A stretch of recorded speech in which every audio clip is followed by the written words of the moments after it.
Hello guys, welcome back again. Today's topic is free radicals. So today we will discuss about free radical in this video. So let's get started.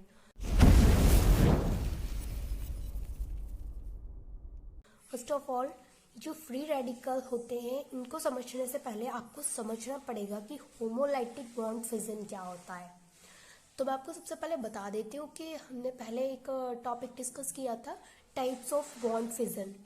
Types of bond fission में हमने पढ़े थे कि bond fission के 2 types होते हैं। First होता है होमोलाइटिक एंड सेकंड होता है हेट्रोलाइटिक। और अगर आपको याद हो तो कल हमने एक टॉपिक डिस्कस किया था कार्बेनियाइन। कार्बेनियाइन में हमने जिक्र किया था कि हेट्रोलाइटिक बॉन्ड फिजन क्या होता है। तो अगर आपने वो वीडियो देखी होगी तो आपको क्लियर है कि हेट्रोलाइटिक क्या होता है, और आज मैं आपको ये भी समझा दूंगी कि होमोलाइटिक क्या होता है। और अगर आपको दोनों ही साथ में देखने हैं तो आप टाइप्स ऑफ बॉन्ड फिजन वाली वीडियो देख सकते हैं। वहाँ पर आपको डिटेल में बताया गया है कि होमोलाइटिक बॉन्ड फिजन क्या होता है और हेट्रोलाइटिक बॉन्ड फिजन क्या होता है। अगर आपने वो नहीं भी देखी है तो मैं यहाँ पर आपको अगेन बता दूंगी कि होमोलाइटिक बॉन्ड फिजन क्या होता है, क्योंकि अगर आपको होमोलाइटिक बॉन्ड फिजन पता है तो ही आप फ्री रेडिकल्स को इजीली समझ पाएंगे, अदरवाइज आपके सिर के ऊपर से निकल जाएगा कि फ्री रेडिकल्स क्या होते हैं। तो सबसे पहले मैं आपको बताती हूँ कि होमोलाइटिक बॉन्ड फिजन क्या होता है। तो देखिए होमोलाइटिक बॉन्ड फिजन क्या होता है, तो समझिए कि होमोलाइटिक बॉन्ड फिजन क्या होता है, क्योंकि फ्री रेडिकल्स को समझने से पहले आपको ये समझना पड़ेगा कि होमोलाइटिक बॉन्ड फिजन क्या होता है। तो देखिए मैं आपको इस एग्जांपल की हेल्प से समझाने की कोशिश करती हूँ कि होमोलाइटिक बॉन्ड फिजन होता क्या है। तो देखिए जैसे कि यहाँ पर एक ये CH3 दे रखा है और ये एक X दे रखा है। तो इन दोनों ने इसने ये वाला इलेक्ट्रॉन दिया है, इसने ये वाला इलेक्ट्रॉन दिया है। तो इन दोनों ने एक एक इलेक्ट्रॉन डाल के अपने इन दोनों के बीच में एक बॉन्ड बना, कोवेलेंट बॉन्ड। मतलब शेयरिंग हुई। यहाँ पर एक इलेक्ट्रॉन इसने दिया, एक इलेक्ट्रॉन इसने दिया, दोनों ने अपना अपना एक एक इलेक्ट्रॉन दिया। तो दोनों के बीच में क्या हुई, शेयरिंग, यानी कि साझेदारी हुई। और उस साझेदारी से एक बॉन्ड बना और उस बॉन्ड को बोला जाता है कोवेलेंट बॉन्ड। ठीक है, उस बॉन्ड को कोवेलेंट बॉन्ड बोला जाता है।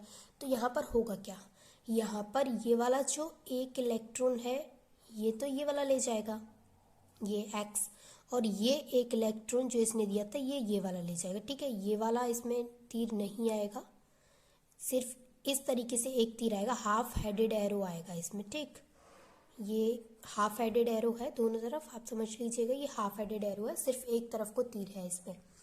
तो इसमें हुआ क्या कि इसमें एक इलेक्ट्रॉन इसने ले लिया, एक इलेक्ट्रॉन इसने ले लिया।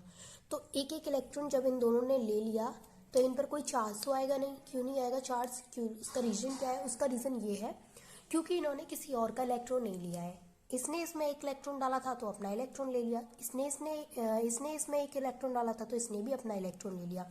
अब इन दोनों ने एक दूसरे का तो नहीं लिया, जो किसी पर जिसका गया हो उस पर पॉजिटिव चार्ज आएगा और जिसके पास आया हो उस पर नेगेटिव चार्ज आएगा। तो इन दोनों में ऐसा कुछ नहीं होगा। सिंपली आप समझिए कि होमोलाइटिक बॉन्ड फिजन में होगा क्या। तो होमोलाइटिक बॉन्ड फिजन में 2 एटम है, उन दोनों ने शेयरिंग करके एक बॉन्ड बनाया। वो बॉन्ड किससे बना, कोवेलेंट बॉन्ड, 2 इलेक्ट्रॉन से। एक इलेक्ट्रॉन दूसरे एटम ने डाले, एक इलेक्ट्रॉन दूसरे एटम ने डाले। फिर हुआ क्या, दोनों में लड़ाई हो गई और दोनों ने अपना अपना इलेक्ट्रॉन वापस ले लिया, यानी कि दूसरे का नहीं लिया, अपना अपना इलेक्ट्रॉन वापस ले लिया। ये समझने की कोशिश कीजिए कि यहाँ पर जो वापस लिया जाएगा, जो इलेक्ट्रॉन का ट्रांसफर होगा वो सिर्फ एक इलेक्ट्रॉन का ट्रांसफर होगा। इस तरीके से एरो की हेल्प से समझिए। और एरो समझिए यहाँ पर कि यहाँ पर जो एरो बनेगा, मैं आपको सिंपल एक बता देती हूँ यहाँ पर कि हाफ हेडेड एरो होता क्या है। तो देखिए हाफ हेडेड एरो इस तरीके का होता है और इस तरीके का एरो यहाँ पर बनेगा। ठीक है, तो अब देखिए यहाँ पर इस तरीके से ये एक एक इलेक्ट्रॉन लिया, अपना अपना इलेक्ट्रॉन लिया। तो इन दोनों पर क्या आ गया, यहाँ पर फ्री रेडिकल आ गया, क्योंकि इसने अपना इलेक्ट्रॉन लिया, इसने अपना इलेक्ट्रॉन लिया, दोनों पर फ्री रेडिकल्स आ गए। तो आपको इतना क्लियर हो फ्री रेडिकल क्या होता है। फ्री रेडिकल क्या होता है कि जब भी होमोलाइटिक बॉन्ड फिजन में एक इलेक्ट्रॉन का ट्रांसफर दूसरे एटम की तरफ और दूसरा जो एक इलेक्ट्रॉन बचा उसका ट्रांसफर दूसरे एटम की तरफ होता है, तो वहां पर उन दोनों एटम्स पर फ्री रेडिकल यानी कि इस तरीके के पॉइंट आ जाते हैं। ठीक है, चलिए अब इसकी डेफिनेशन देखते हैं। In homolytic bond fission, one electron of the bonded pair goes with each of the departing atoms or groups, resulting in 2 electrically neutral fragments or atoms generally known as free radicals। मतलब कि जो यहाँ पर जो covalent bond होगा उसका एक एक इलेक्ट्रॉन दोनों जो एटम्स के बीच में वो बॉन्ड बन रहा है उन दोनों के पास चला जाएगा। इसकी वजह से उस पर फ्री रेडिकल आ जाएगा, यानी कि इस तरीके के पॉइंट्स आ जाएंगे और इन्हीं को क्या बोला जाता है, फ्री रेडिकल्स बोला जाता है।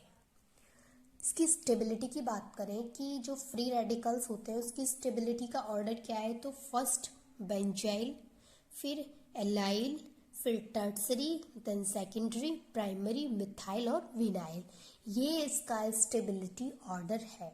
ठीक है, तो अब आपको ये क्लियर हो फ्री रेडिकल्स क्या होते हैं। तो देखिए फ्री रेडिकल्स कब बनते हैं, जब होमोलाइटिक बॉन्ड फिजन होता है, यानी कि होमोलाइटिक क्लीवेज के द्वारा जनरेटेड किए जाते हैं फ्री रेडिकल्स, है ना। क्या होता है होमोलाइटिक बॉन्ड फिजन में कि एक एक इलेक्ट्रॉन की जो शेयरिंग करके, यानी कि दो एटम्स अगर शेयरिंग करके कोवेलेंट बॉन्ड बना रहे हैं तो उन दोनों में लड़ाई हो जाती है। चलिए मैं आपको इसको एक एग्जांपल से समझाने की कोशिश करती हूँ। मैंने और आपने, हम दोनों ने मिलकर के एक बिस्किट की पैकेट खरीदी। बिस्किट की पैकेट आ रही है 10 रुपीज़ की, तो 5 रुपीज़ मैंने डाले और 5 रुपीज़ आपने डाले। ठीक है, अब मैंने और आपने 5 रुपीज़ डाल के एक बिस्किट की पैकेट खरीदी 10 रुपीज़ वाली। तो अब हम दोनों ने दुकान से खरीद ली, हम दोनों रास्ते में घर आ रहे थे, हम दोनों में हो गई लड़ाई बीच में। जब हम दोनों में लड़ाई हो गई तो हम दोनों ने क्या बोला एक दूसरे से, मैंने बोला आपसे कि ला मुझे मेरी आधी पैकेट दे, आधी पैकेट तू रख ले और अब हम एक साथ नहीं खाएंगे। ठीक है भाई, लड़ाई हो गई। आपने मुझे आधा पैकेट, जितने भी आधे बिस्किट्स थे, समझिए कि 10 रुपीज़ की पैकेट थी तो 10 बिस्किट्स थे, 5 बिस्किट्स मुझे दे दिए, 5 बिस्किट्स आपने रख लिए। तो मुझ पर भी फ्री रेडिकल आ गया और आप पर भी फ्री रेडिकल आ गया, क्योंकि हम दोनों ने किसी का भी नहीं लिया एक भी बिस्किट। 5-5 थे, हाफ पार्ट 5 था, 50-50% दोनों ने ले लिए। ऐसा नहीं किया कि मैंने 6 ले लिए और आपको 4 दे दिए। अगर ऐसा मैं करती तो मुझ पर नेगेटिव चार्ज आ जाता और आप पर पॉजिटिव चार्ज आ जाता, लेकिन मैंने ऐसा नहीं किया। मैंने अपना ही जो मेरा शेयर था उसमें 50% यानी कि 5 बिस्किट्स वही लिए, आपने भी 5 बिस्किट्स लिए। दैट्स वाई हम दोनों पर फ्री रेडिकल, यानी कि ये बिंदु लाइक जो पॉइंट है ये हम दोनों पर आ गया। ठीक है, स्टेबिलिटी की बात करें तो आपने अभी देख लिया कि स्टेबिलिटी का ऑर्डर क्या है, आप याद कर लीजिएगा। अब इसके स्ट्रक्चर की बात करते हैं कि स्ट्रक्चर कैसा होता है फ्री रेडिकल का। देखिए जो फ्री रेडिकल का जो स्ट्रक्चर होता है वो इस तरीके से होता है, उस पर एक अनपेयर्ड इलेक्ट्रॉन होता है। ठीक है, जो फ्री रेडिकल होता है हमारा उसका स्ट्रक्चर क्या होता है, एक अनपेयर्ड इलेक्ट्रॉन होता है। और ये जो अनपेयर्ड इलेक्ट्रॉन है यही तो दिख रहा है आपको, इधर जो दिख रहा है, हाँ इधर देखिए, इसमें क्या दिख रहा है आपको, ये वही अनपेयर्ड इलेक्ट्रॉन दिख रहा है। जो फ्री रेडिकल होता है उस पर एक अनपेयर्ड इलेक्ट्रॉन होता है। ठीक है, इसी वजह से इसको क्या बोला जाता है, फ्री रेडिकल बोला जाता है।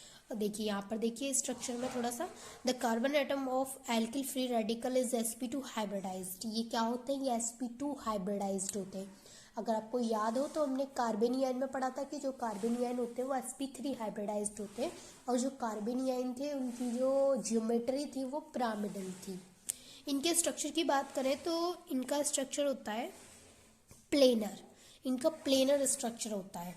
ठीक है, अब आप ये नोट कर लीजिए फ्री रेडिकल्स क्या होता है। आई होप कि आपको फ्री रेडिकल्स क्लियर हो गया होगा, and thanks for watching this video.